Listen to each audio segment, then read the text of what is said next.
Well, hello there. I have a story to share with you today that I'm sure you've probably heard before, but it's such a good story that it's probably okay to hear it again. This story is called Cloudy with a Chance of Meatballs. Do you know this story? I love this story. My kids like to hear this when they were little. I like to read it to them when they were little. And I always wondered, what would I do if it rained meatballs? That would be a little strange. What if it rained something else like Lego? Well, now that would be a lot of fun. Well, let's hear what this story has to say about Cloudy with a Chance of Meatballs. This is written by Judi Barrett, and her husband, Ron Barrett, drew all the beautiful pictures in it. So let's take a look and see. Cloudy with a Chance of Meatballs. We were all sitting around the big kitchen table. It was Saturday morning, pancake morning. Mom was squeezing oranges for juice. Henry and I were betting on how many pancakes we could each eat, and Grandpa was doing the flipping.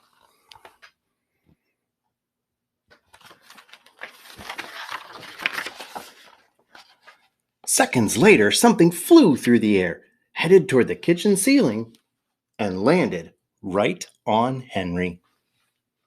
After we realized that the flying object was only a pancake, we all laughed, even Grandpa. Breakfast continued quite uneventfully. All the other pancakes landed in the pan, and all of them were eaten, even the one that landed on Henry.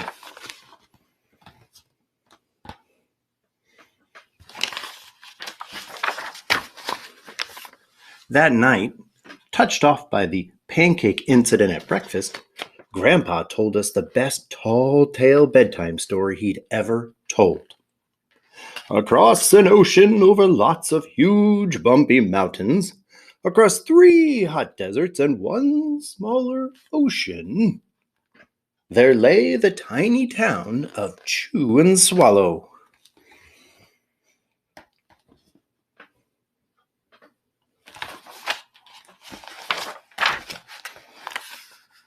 In most ways, it was very much like any other tiny town. It had a main street lined with stores, houses with trees and gardens around them, a schoolhouse, about 300 people, and some assorted cats and dogs. But there was no food stores in the town of Chew and Swallow. They didn't need any. The sky supplied all the food they could possibly want. The only thing that was really different about Chew and Swallow was its weather. It came 3 times a day, at breakfast, lunch, and dinner. Everything that everyone ate came from the sky.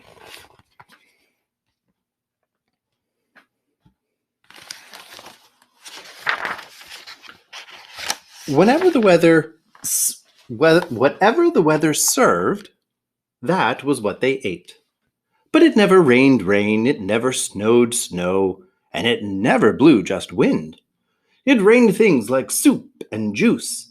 It snowed mashed potatoes and green peas. And sometimes the wind blew in storms of hamburgers.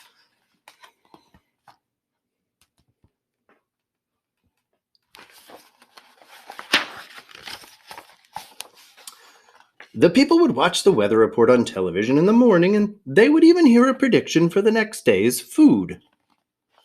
When the townspeople went outside, they carried their plates, cups, glasses, forks, spoons, knives, and napkins with them. That way they would always be prepared for any kind of weather.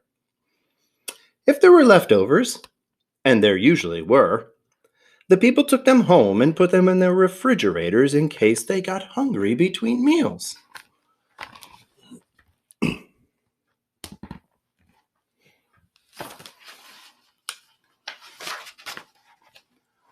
The menu varied. By the time they woke up in the morning, breakfast was coming down. After a brief shower of orange juice, low clouds of sunny-side-up eggs moved in, followed by pieces of toast. Butter and jelly sprinkled down for the toast, and most of the time it rained milk afterwards. For lunch one day, frankfurters, already in their rolls, blew in from the northwest at about 5 miles an hour. There were mustard clouds nearby. Then the wind shifted to the east and brought in baked beans. A drizzle of soda finished off the meal.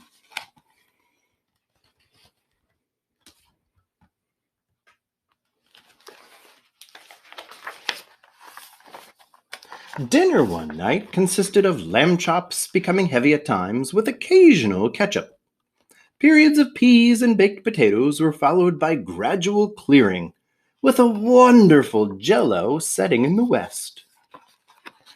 The sanitation department of Chew and Swallow had a rather unusual job for a sanitation department.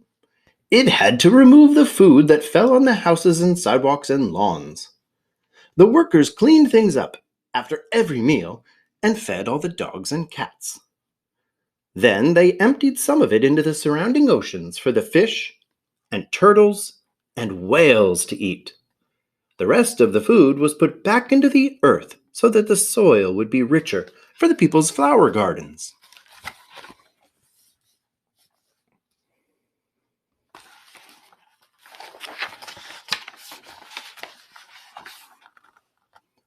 Life for the townspeople was delicious until the weather took a turn for the worse. One day there was nothing but gorgonzola cheese all day long. Ooh, stinky. The next day there was only broccoli, all overcooked. And the next day there were Brussels sprouts and peanut butter with mayonnaise. Another day there was a pea soup fog. No one could see where they were going, and they could barely find the rest of the meal that got stuck in the fog.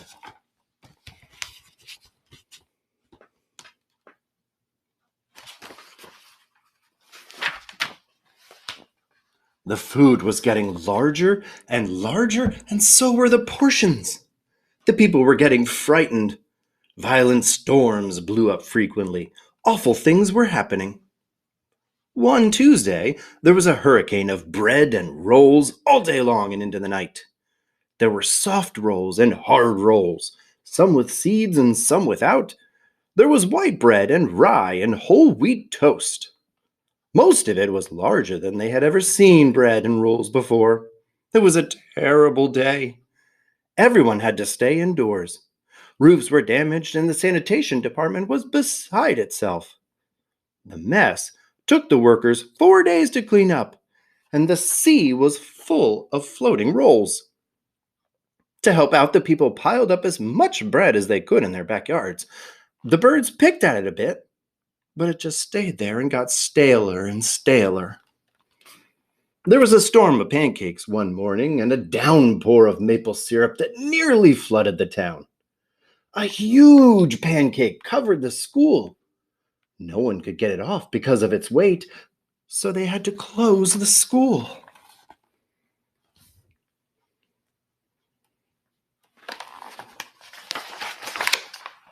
Lunch one day brought 15-inch drifts of cream cheese and jelly sandwiches. Everyone ate themselves sick, and the day ended with a stomach ache. There was an awful salt and pepper wind accompanied by an even worse tomato tornado. People were sneezing themselves silly and running to avoid the tomatoes. The town was a mess. There were seeds and pulp everywhere.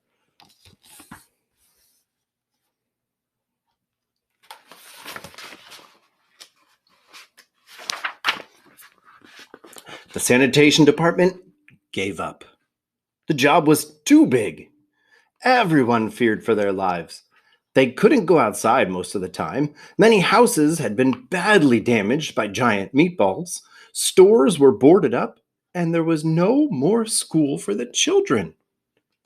So a decision was made to abandon the town of Chew and Swallow. It was a matter of survival.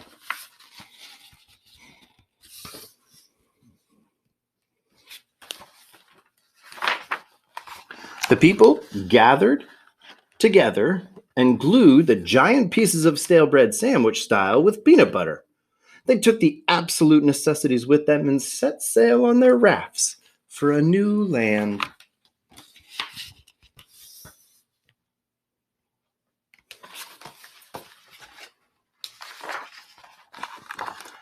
After being afloat for a week, they finally reached a small coastal town, which welcomed them.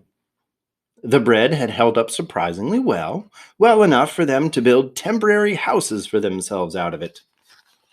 The children began school again, and the adults all tried to find places for themselves in the new land. The biggest change they had to make was getting used to buying food at a supermarket. They found it odd that the food was kept on shelves, packaged in boxes, cans, and bottles. Meat that had to be cooked was kept in large refrigerators. Nothing came down from the sky except rain and snow. The clouds above their heads were not made of fried eggs. No one ever got hit by a hamburger again. And nobody dared to go back to Chew and Swallow to find out what had happened to it. They were too afraid. Henry and I were awake until the very end of Grandpa's story. I remember his goodnight kiss.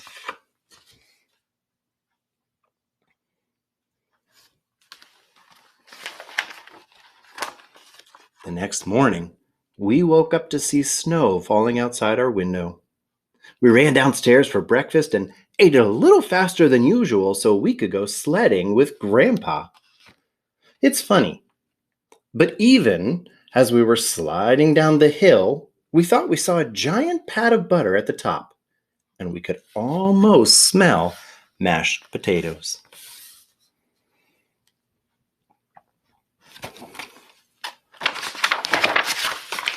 The end. I hope you enjoyed the story, Cloudy with a Chance of Meatballs. Maybe you can use your imagination and think what it would be like to have something like food fall from the sky, or other things. Have a great day.